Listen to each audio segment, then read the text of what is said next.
ഓപ്പോയുടെ Oppo F29 എന്ന പുതിയൊരു smart phone Indian മാർക്കറ്റിൽ ലോഞ്ച് ചെയ്യാൻ പോകുന്നുണ്ട്. ഈ ഒരു ഫോണിന്റെ ഇന്ത്യയിലെ ലോഞ്ച് ഡേറ്റ് ഇപ്പോൾ ഒഫീഷ്യലായിട്ട് കൺഫേം ആയിട്ടുണ്ട്. പിന്നെ ഫീച്ചേഴ്സിനെ പറ്റിയിട്ടുള്ള പല കാര്യങ്ങളും പറയാനും കഴിഞ്ഞിട്ടുണ്ട്. ഈ ഒരു വീഡിയോയിൽ നമ്മൾ നോക്കാൻ പോകുന്നത് ഓപ്പോ F29 എന്നുള്ള സ്മാർട്ട് ഫോണിനെ പറ്റിയിട്ടാണ്. അപ്പോൾ നമ്മൾ ആദ്യം ഫീച്ചേഴ്സും കാര്യങ്ങളൊക്കെ നോക്കുകയാണെന്നുണ്ടെങ്കിൽ ഡിസ്പ്ലേയുടെ കാര്യത്തിൽ ഓപ്പോ F29 6.7 ഇഞ്ചിൻ്റെ ഫുൾ HD+ ഡിസ്പ്ലേ ആയിരിക്കും വരിക. അമോലെഡ് ഡിസ്പ്ലേക്ക് ഇതിൽ വരും. പഞ്ചോൾ ഡിസൈൻ വരുന്നതായിരിക്കും. പഞ്ചോൾ വരിക ടോപ്പ് സെൻറ്റർ ഭാഗത്തായിട്ടായിരിക്കും. 120 ഹെർട്സിൻ്റെ റിഫ്രഷ് റേറ്റ് ഒക്കെ ഇതിൽ സപ്പോർട്ട് ചെയ്യും. 10-bit ഡിസ്പ്ലേ പോലുള്ള ഫീച്ചേഴ്സ് ഒക്കെ വരുന്നതായിരിക്കും. അപ്പം ഈ ഒരു ഫോണിൽ അത്യാവശ്യം നല്ല ഡിസ്പ്ലേ ഫീച്ചേഴ്സും കാര്യങ്ങളൊക്കെ വന്നേക്കാം. പിന്നെ in display finger print sensor ഇതിൽ വരും. IP68 അതുപോലെ തന്നെ 69 റേറ്റിംഗ് ഒക്കെ ഇതിൽ സപ്പോർട്ട് ചെയ്യുന്നതായിരിക്കും. അപ്പോൾ നല്ലൊരു IP റേറ്റിംഗ് വരും. അതുപോലെ തന്നെ MIL STD 810Hന്റെ സർട്ടിഫിക്കേഷനും വരുന്നതായിരിക്കും. ഇത് പൊതുവെ ബിൽഡ് ക്വാളിറ്റി ഒക്കെ ലഭിക്കുന്ന സർട്ടിഫിക്കേഷനാണ്. അപ്പം അത് നല്ലൊരു കാര്യം തന്നെയാണ്. പ്രോസസ്സറിൻ്റെ കാര്യം പറയുകയാണെന്നുണ്ടെങ്കിൽ സ്നാപ്ഡ്രാഗൺ 6 Gen 1 എന്ന പ്രോസസ്സറുമായിട്ടായിരിക്കും ഈ ഒരു സ്മാർട്ട് ഫോൺ വരിക. ഇപ്പം ഈ ഒരു ഫോണിൻ്റെ വില ഒരു 21,000 രൂപ പ്രൈസ് റേഞ്ചിലൊക്കെ ആയിട്ട് വന്നേക്കാം. ആ ഒരു പ്രൈസ് റേഞ്ചിൽ ഇത് അത്ര മികച്ചൊരു പ്രോസസ്സറാണ് എന്ന് പറയാൻ പറ്റിയിട്ടുള്ള ഒരു പ്രോസസ്സറൊന്നും ആയിരിക്കില്ല. ആ ഒരു പ്രൈസ് റേഞ്ചിൽ ജസ്റ്റ് ആവറേജ് എന്ന് പറയാൻ പറ്റിയിട്ടുള്ള ഒരു പ്രോസസ്സർ മാത്രമായിരിക്കും ഇത്. പിന്നെ പൊതുവെ ഓപ്പോയുടെ F സീരീസിൽ അങ്ങനെയാണ്. ആ ഒരു പ്രൈസ് റേഞ്ചിൽ വരുന്ന ബെസ്റ്റ് പ്രോസസ്സറൊന്നും ഓപ്പോയുടെ F സീരീസിൽ വരുന്ന ഫോണുകളിൽ വരാറില്ല. അപ്പം ഈ ഒരു ആവറേജ് ആയിട്ടുള്ള ഒരു പ്രോസസ്സർ മാത്രമേ ഇതിൽ വരാൻ സാധ്യതയുള്ളൂ. പിന്നെ 5G സപ്പോർട്ടും കാര്യങ്ങളൊക്കെ ഇതിൽ വരുന്നതായിരിക്കും.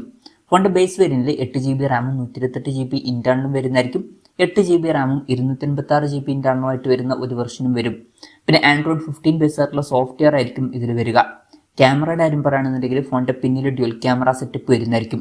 50 മെഗാപിക്സലിൻ്റെ f1.8 അപ്പേഴ്സിൽ വരുന്ന മെയിൻ ക്യാമറ സെൻസർ ഈ ഫോണിൽ വരും. പിന്നെ 2 മെഗാപിക്സലിൻ്റെ f2.4 അപ്പേഴ്സിൽ വരുന്ന ഒരു ഡെപ്ത് സെൻസറും വരുന്നതായിരിക്കും. ഇതിൽ അൾട്രാ വൈഡ് ആംഗിൾ ലെൻസ് ഒന്നും വരാൻ സാധ്യതയില്ല. ഫ്രണ്ടിൽ 16 മെഗാപിക്സലിൻ്റെ f2.4 അപ്പേഴ്സിൽ വരുന്ന സെൽഫി ക്യാമറയും വന്നേക്കാം. അപ്പോൾ ക്യാമറ സ്പെസിഫിക്കേഷൻ അത്ര മികച്ചത് എന്ന് പറയാൻ പറ്റില്ല. ഒരു അൾട്രാ വൈഡ് ആംഗിൾ ലെൻസ് കൂടിയൊക്കെ ഉണ്ടായിരുന്നെങ്കിൽ കുറച്ചും കൂടി നന്നായേനെ.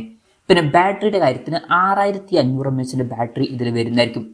വളരെ കൂടിയ ഒരു ബാറ്ററി കപ്പാസിറ്റി ഇതിൽ വരും. അത് നല്ലൊരു കാര്യമാണ്. 45 വാട്ടിൻ്റെ ഫാസ്റ്റ് ചാർജ് സപ്പോർട്ട് വരുന്നതായിരിക്കും. തിരക്കില്ലാത്തൊരു ചാർജിങ് സ്പീഡാണ്. Type-C ചാർജിങ് പോർട്ടും ഇതിൽ വരുന്നതായിരിക്കും. അപ്പം നല്ലൊരു ബാറ്ററി സെറ്റപ്പ് ഈ ഫോണിൽ വരുമെന്നൊക്കെ പറയാവുന്നതാണ്. അപ്പം ഇതൊക്കെയാണ് മൊത്തത്തിൽ ഫീച്ചേഴ്സിനെ പറ്റി പറയാനുള്ള കാര്യങ്ങൾ. ലോഞ്ച് ഡേറ്റിൻ്റെ കാര്യം പറയുകയാണെന്നുണ്ടെങ്കിൽ മാർച്ച് 20 ഈ സ്മാർട്ട് ഫോൺ ഇന്ത്യൻ മാർക്കറ്റിൽ ലോഞ്ച് ചെയ്യാൻ പോകുന്നത്. ലോഞ്ച് ഡേറ്റ് ഇപ്പോൾ ഒഫീഷ്യലായിട്ട് കൺഫേം ആയിട്ടുണ്ട്.